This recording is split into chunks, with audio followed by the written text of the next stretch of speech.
Shalom teman-teman. Sebelum kita memulai ibadah kita, saya ucapkan selamat datang bagi teman-teman yang baru pertama kali join. Teman-teman dapat cek kegiatan ibadah kita di channel YouTube GBT KAO Plan TV. Bagi teman-teman yang rindu memberikan persembahan, teman-teman dapat cek di kolom deskripsi.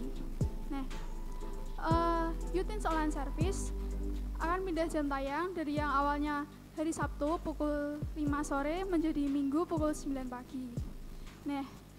Tanpa tunggu lama lagi, mari kita siapkan hati dan pikiran kita untuk datang kepada Tuhan. Enjoy the service, God bless.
Kalau kita ikut Yesus, bukan berarti hidup kita tanpa penderitaan.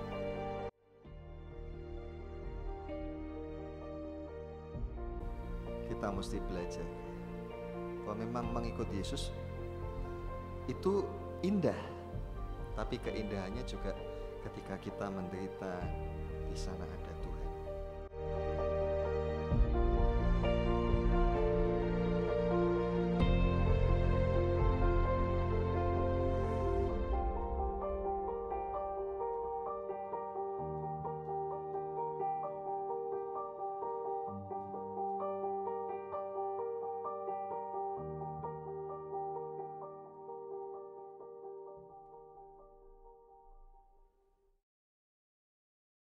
Shalom semuanya, mari kita satukan diri kita kepada Tuhan buat hari ini.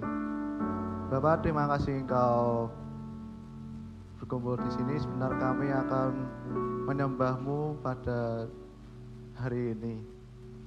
Semoga jadi rema untuk mendengarkan beberapa lagu yang akan kami nyanyikan pada hari ini. Terima kasih Tuhan, hanya dalam nama Tuhan Yesus, haleluya, amin.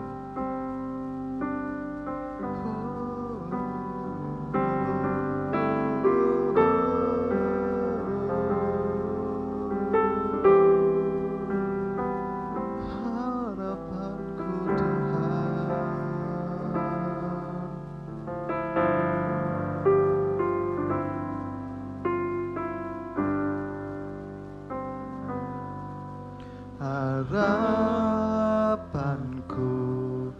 dalam Yesus takkan pernah sia-sia,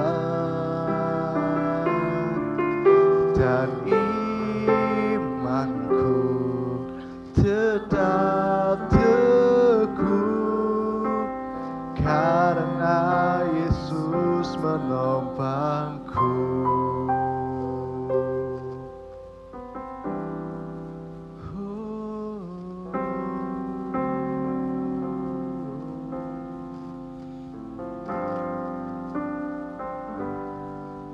Ku percaya tiada yang mustahil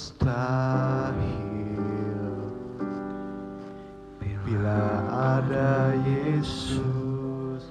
Ku percaya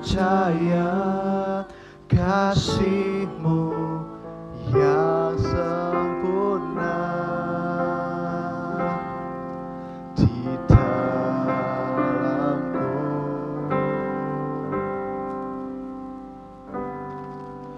Ku percaya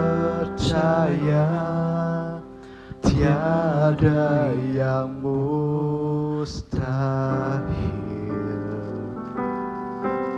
bila ada Yesus. Ku percaya kasih-Mu yang sempurna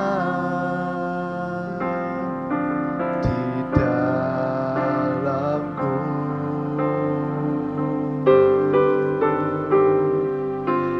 Harapanku dalam Yesus takkan pernah sia-sia,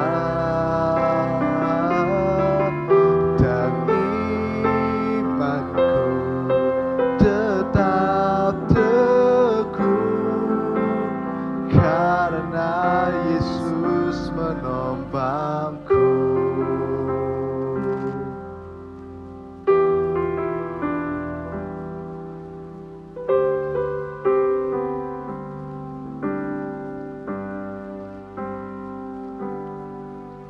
Ku percaya tiada yang mustahil bila ada Yesus.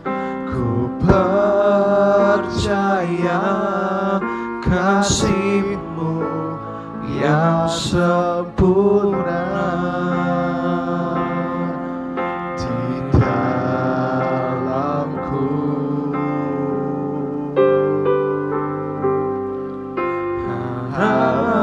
Harapanku dalam Yesus takkan pernah sia-sia, dan imanku tetap teguh karena Yesus menopangku. Harapanku dalam Yesus tak akan pernah sia-sia, dan imanku tetap teguh karena Yesus menopangku.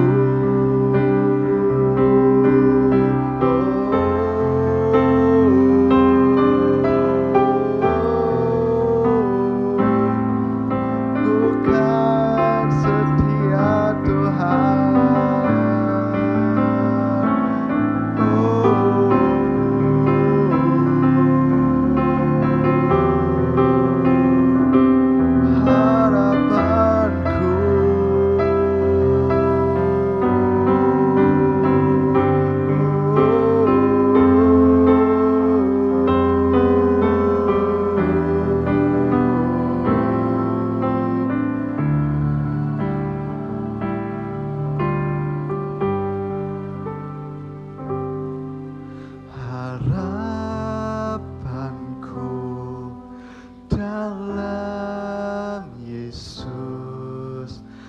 takkan pernah sia-sia,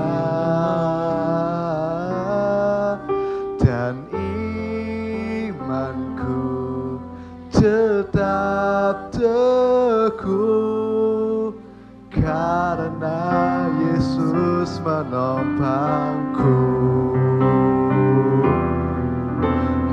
Harapanku dalam Yesus takkan pernah sia-sia, dan imanku tetap teguh karena Yesus menopangku, dan imanku tetap teguh karena Yesus menopangku, dan imanku tetap teguh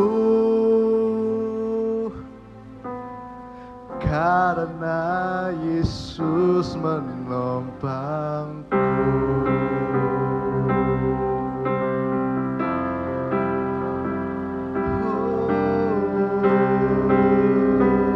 Ku kan setia Tuhan, harapanku.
Seumur hidupku Tuhan, sampai akhir hidupku.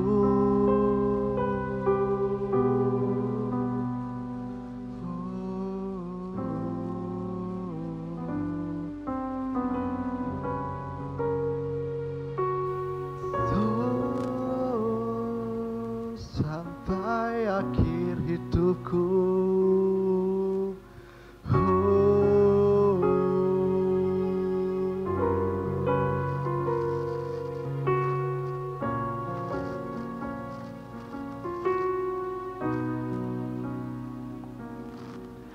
Bapa, Engkau mengenalku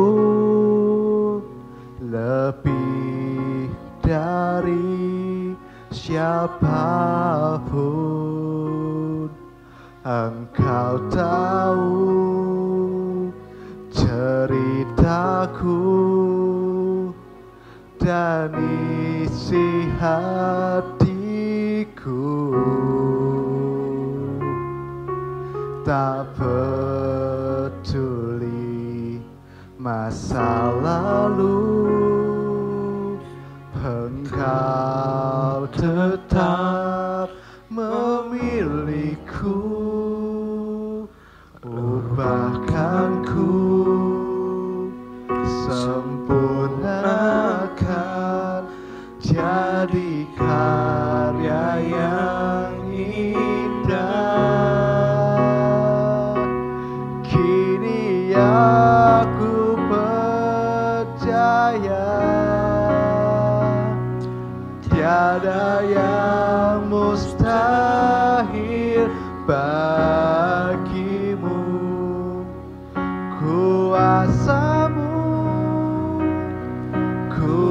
kuatkanku, dasarku berharap. Kini aku berserah pada rancangan-Mu bagiku. Ku ikuti panggilan-Mu, ku kan setia sampai akhir hidupku.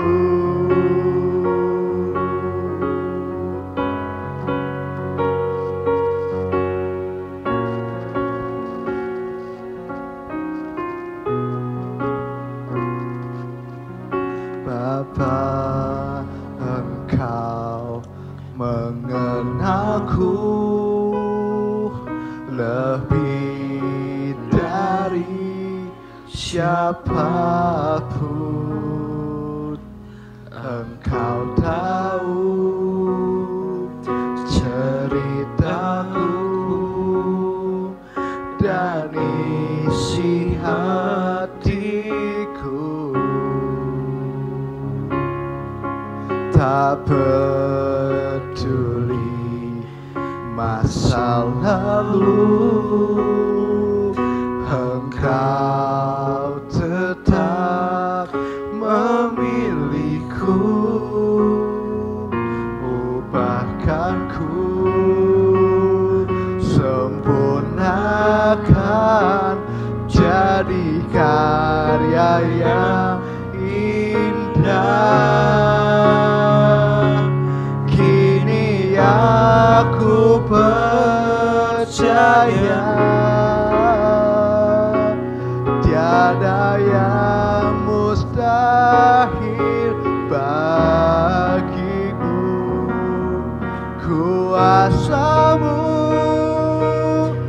kuatkanku, dasarku berharap. Kini aku berserah pada rancangan-Mu bagiku.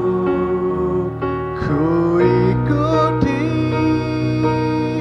panggilan-Mu, ku kan setia sampai akhir hidup. Kini aku percaya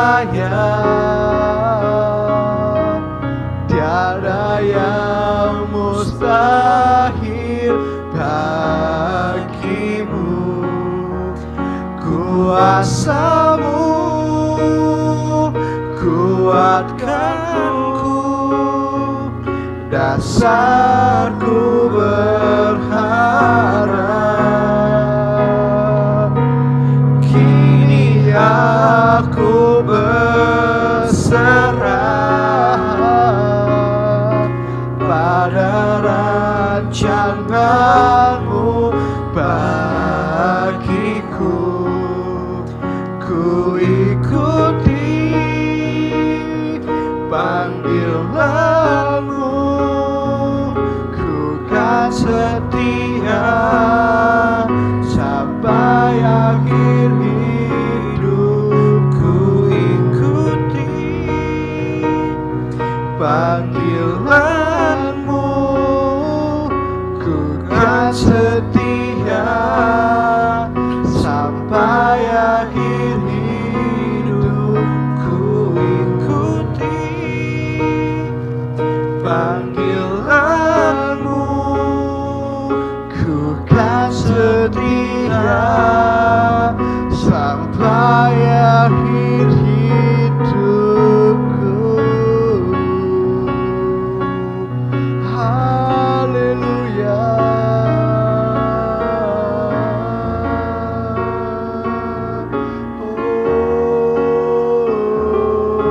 Aku kan setia Tuhan.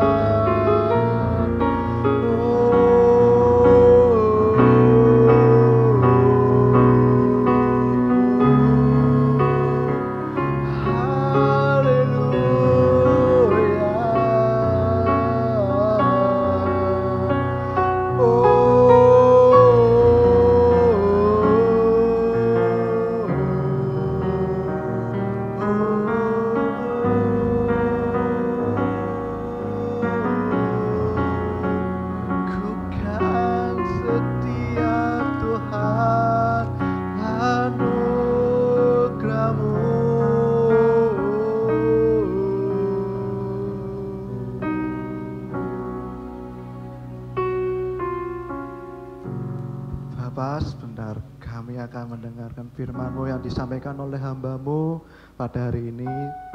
Biarlah menjadi rema dan menjadi firman yang akan disampaikan oleh hamba-Mu pada hari ini. Terima kasih Bapa, hanya dalam nama Tuhan Yesus. Haleluya. Amin.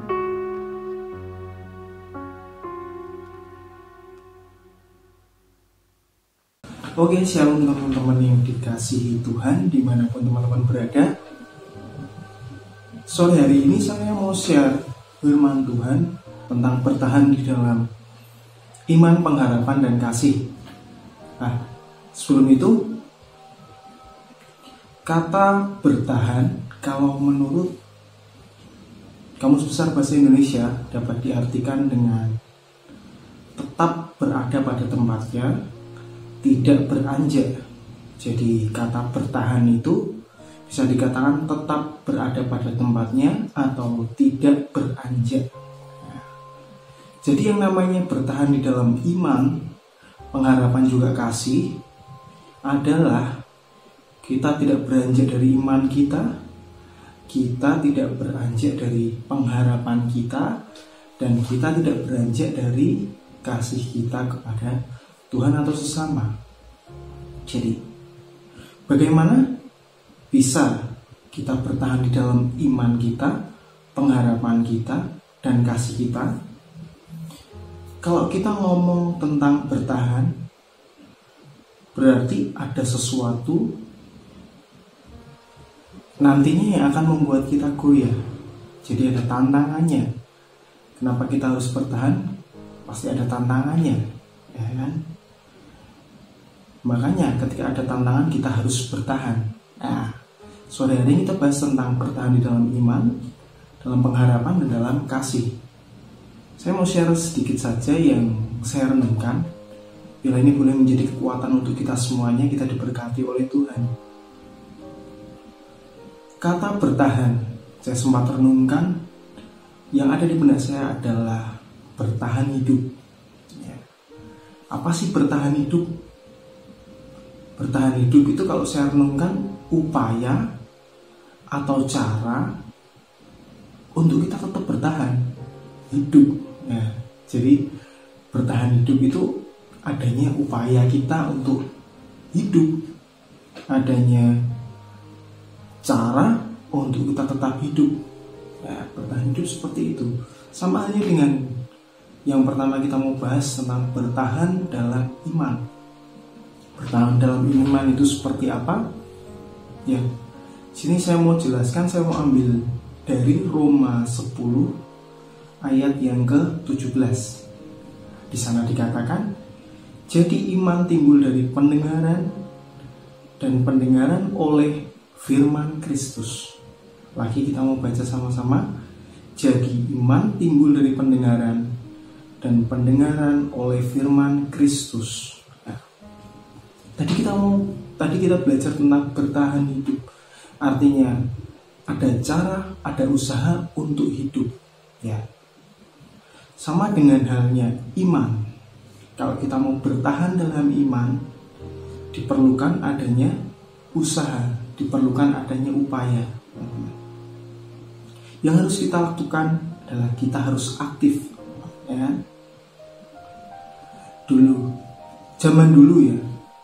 Zaman dulu kan tadi dikatakan iman timbul dari sebuah pendengaran akan firman Tuhan.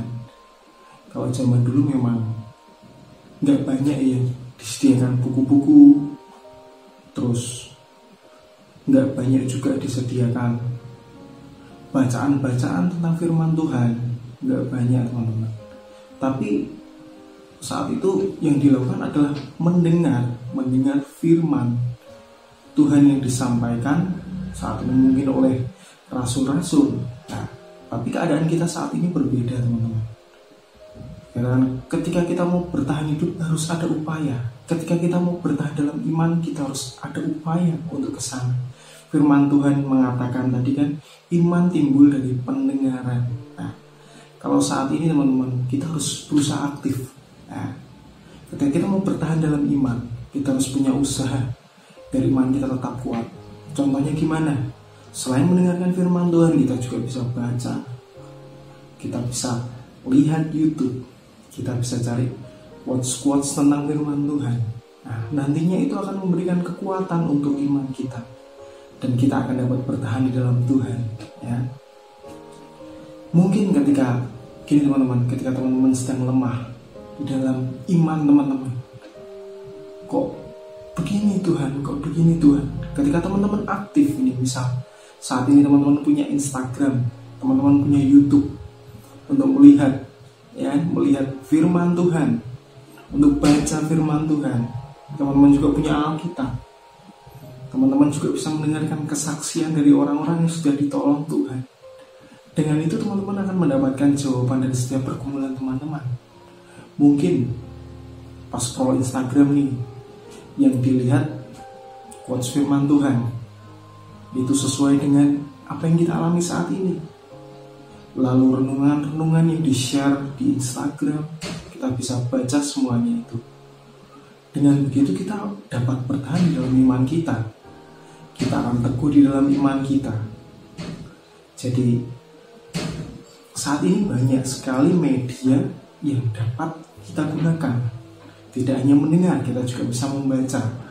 Di internet saat ini banyak disediakan teman-teman. Dengan kita banyak membaca, kita banyak mendengar kesaksian, maka iman kita akan tetap kuat. Kita akan tetap bertahan di dalam iman kita. Gitu ya teman-teman ya. Yang kedua, bertahan di dalam pengharapan. Saya ketika mendengar tentang bertahan di dalam pengharapan, saya ingat dengan satu ayat yang ayat ini yang terngiang-ngiang di dalam Yesaya 40 ayat yang ke-31. Yesaya 40 ayat yang ke-31.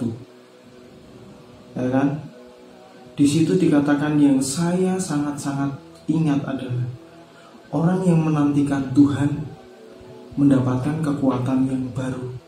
Ya. Jadi bagaimana kita dapat bertahan di dalam pengharapan? Yaitu kita harus menanti-nantikan Tuhan. Dalam Yesaya 40 ayat 31, orang yang menantikan Tuhan akan mendapatkan kekuatan yang baru. Tanda kita berharap kepada Tuhan adalah kita berdoa kepada Tuhan. Kita menantikan pertolongan yang daripada Tuhan untuk menolong setiap masalah kita. Jadi ketika engkau ingin bertahan di dalam pengharapanmu, nantikanlah pertolongan yang daripada Tuhan yang akan menolong engkau, yang akan membantu engkau. Tadi dikatakan,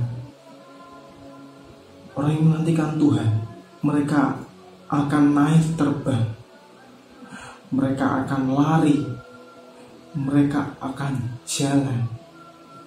Jadi hidup ini memang diperlukan adanya perjuangan. Kita harus tetap berjuang, ya teman-teman. Kita harus melangkah. Firman Tuhan mengatakan tadi, orang yang menantikan Tuhan akan mendapatkan kekuatan yang baru. Kehidupan memang akan terus berjalan. Kehidupan memang akan terus bergulir ya teman-teman ya. Tapi yang perlu kita ingat adalah kita punya satu harapan, yaitu Tuhan Yesus. Jadi mereka akan naik terbang, mereka akan lari, mereka akan jalan. Artinya kita tetap harus berusaha di dalam hidup ini. Ya, jadi intinya ketika engkau mau bertahan di dalam pengharapan, hidupmu akan tetap terus berjalan. Tetapi yang kita perlu ingat, Tuhan ada bersama kita. Pengharapan itu selalu ada untuk kita.